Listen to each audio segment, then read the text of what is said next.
भाइयों और बहनों, धार्मिक कथाओं चैनल में आपका हार्दिक स्वागत है। प्यारे भक्तों, आज मैं आपको नौवें अध्याय का महात्म सुनाने जा रही हूँ। यह अध्याय पापों को नष्ट करने वाला है। नौवां अध्याय सुनने वाले को जम का द्वार नहीं देखना पड़ता। संसार में दीर्घायु, कुलीन और रोग रहित रहते हैं। वीडियो को एंड तक जरूर सुनना। कमेंट बॉक्स में राधे राधे लिखना ना भूलें। नौवें अध्याय का महात्म। श्री नारायण जी बोले, हे लक्ष्मी जी, दक्षिण देश में एक भाव सुशर्मा नाम शूद्र रहता था। वह बड़ा पापी और मांस मंदराहारी था।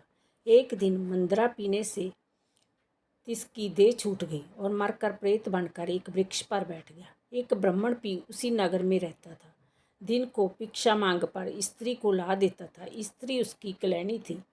समय पाकर उन दोनों ने प्राण त्यागे और वह दोनों मरकर प्रेत हुए और वह भी उस वृक्ष के नीचे आकर रहे जहाँ प्रेत रहता था। वहाँ रहते रहते कुछ काल व्यतीत हुआ। तब एक दिन उसकी स्त्री पिशाचिनी ने कहा, उस पिशाच, तुमको कुछ पिछले जन्म की खबर है? तब पिशाच ने कहा, खबर है, मैं पिछले जन्म में ब्राह्मण था। तब पिशाचिनी ने कहा, तूने पिछले जन्म में क्या साधना की है जिसको तुझे खबर है? तब उस पिशाच ने कहा, मैंने पिछले जन्म में एक ब्राह्मण से अध्याय सुना था।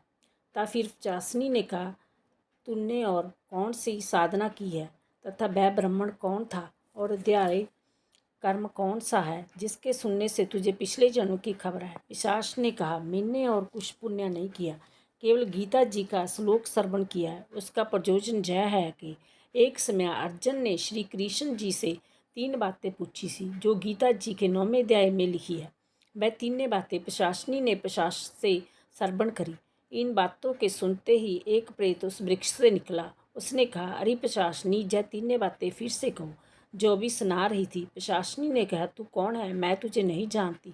मैं अपने पति से पूछती हूँ, वह कर्म कौन था जिससे पिछले जन्म की याद रही? तब उसके पति ने उन तीनों बातें सुनाई जिसके सुनते ही वह तीनों प्रेत जोनी में छूटकर देवदेही धारण कर विमानों पर वैकुंठ को गई। श्री भगवान जी बोले, हे लक्ष्मी, जय नौवें अध्याय का महत्व है।